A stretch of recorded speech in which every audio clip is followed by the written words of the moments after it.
Hello and welcome to yet another episode of the Euroman Movie Report, the show where I talk about a movie I have recently watched at my local movie theatre. This week, Star Wars Rogue One. Star Wars Rogue One is, one could argue, Star Wars Episode 3.9, because it takes place mere weeks before the events of Episode 4, A New Hope. And in this film, we see what happens in the scroll, or the intro scroll, in the original 1977 film, where we learn that rebels have stolen the plans for the Death Star, and so on and so on. And I must say, Rogue One is bloody awesome. It's like Hamburger Hill, the Dirty Dozen, came to the Star Wars galaxy, of course, without the gore from Hamburger Hill. And in it we meet our hero, Jyn Erso, played by Felicity Jones, and she is the daughter of Star Wars universe scientist Galen Erso, played by Danish actor Mads Mikkelsen. And you guys of course know that the whole plot is that Mads Mikkelsen's character, he has the know-how to build the giant laser that they are going to use for the Death Star, but he doesn't want to do it because, yeah, it's a weapon of mass destruction. But as you guys of course have seen in the beginning of the trailers, that he is forced to return to the project by Director Krennic, a high-ranking Imperial officer played by Ben Mendelsohn, who is really great at playing a creep and a bad guy. The movie of course begins, as we have seen in the final trailer, that Director Krennic, he comes with his Death Troopers. And one thing about the Death Troopers, I'm not sure if they are supposed to be human or droids. We don't learn that to be more precise, but they could be droids, but they could be human as well, or maybe cyborgs. Who knows? Galen is forced to come with Director Krennic and his soldiers to return to the Death Star project, and his wife, she, and here's a spoiler of course, she is killed by the Death Troopers, and little Jyn, she is then brought up by Saw Gerrera, played by Forrest Whitaker. And Saw Gerrera, if you have seen the Star Wars Clone Wars animated series, you will know who he is. He was in the Onderon arc in, I don't remember if it was season 4 or season 5.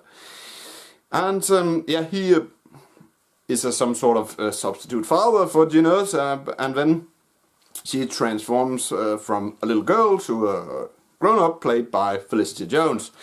And she is then liberated from Imperial work camp by the rebels, and they want to use her to get in touch with her father. Things of course go sideways, because this is the first Star Wars film without a happy ending, one could argue. It's a bit like Empire Strikes Back, but more action-packed, in my opinion. The acting in general by Felicity Jones, Forrest Whitaker, Donnie Yen, Ben Mendelsohn, Alan Tudyk, who does the CGI motion capture for the K2SO droid. Of course, there's a cameo by Jimmy Smith. There are several other references to the original 1977 film, and here are some spoilers of course. One of the first references is that on Jeddah, Alan Tudyk's character and Felicity Jones' character, they bump into two humanoid alien guys, and they are none other than the two that Ben Kenobi kills in the Mos Eisley Cantina in the original Star Wars film. And that was a great addition to story, in my opinion, that we got to see those two guys. And what else is there? There's when they come to Yavin 4, and here's another spoiler. You hear over the intercom them calling a General Syndulla, and that's probably a reference to Hera Syndulla from Star Wars Rebels. Her father, if I remember correctly, in one of the later Star Wars Rebels, episode, is referred to as General Syndulla. And what else is there? Of course, there's a reference to Ben Kenobi, of course, in the latter part of the film, and then we come to Moff Tarkin, who was, of course, originally played by Peter Cushing. And I must say, the whole we heard about them doing a motion capture add-on to make Moff Tarkin work. That was really great. It really looked like Peter Cushing, in my opinion. I really enjoyed Rogue One. It's, as I said, an action-packed film. Great space battles, and when you see the Death Star moving across the planet, it really looks great. All the attention to detail and so on and so on. If you like Star Wars, you should go watch Rogue One, because it's really enjoyable. It's, one could say, it's not as much as with Use the Force Luke, but it's more lock and load type of film. So yeah, I really enjoyed it. Great acting, great CGI, good story, and it really sets up for the events of A New Hope.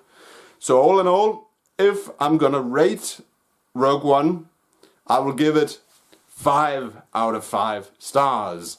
That's it, Euroman of Euroman's Movie Report. Thanks for watching, and don't forget, if you like this video /review/movie talk, please give it a thumbs up. And if you want to watch my previous reviews/movie talks, you can click a link in the description. I will return in another video. Until then, thanks for watching and have a pleasant weekend. Bye for now.